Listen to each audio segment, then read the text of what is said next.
Fish nach rid in custom to worship. Raiglo, Fos, Varley, Shelf na Cúige shoe. Agus tá Varley stick, agus tá dar na hold fáte. Like him or Damien Varley. Flipping it. During Christmas, when I was still in a lot of pain, I knew that it wasn't right.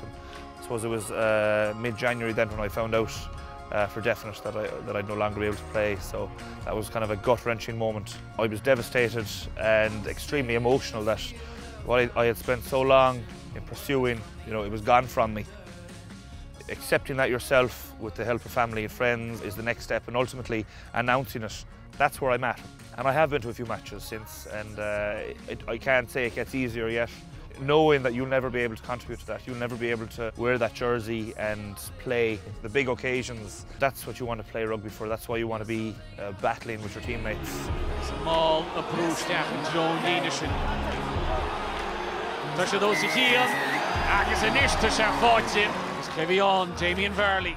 My initial focus is on improving my foot and, you know, continuing rehab, so that I suppose from a quality of life I can walk around, and, you know, I still get an awful lot of pain in my foot.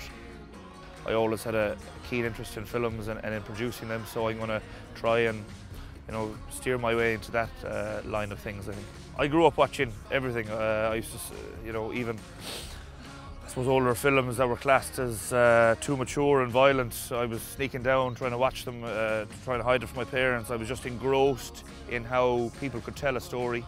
And I think that's kind of where I fell into music then as well. It was all about telling a story and taking something from a concept and developing it to what you see or what you hear. And I think that's kind of what I want to do. Munster Rugby is ever evolving. It is steeped in tradition.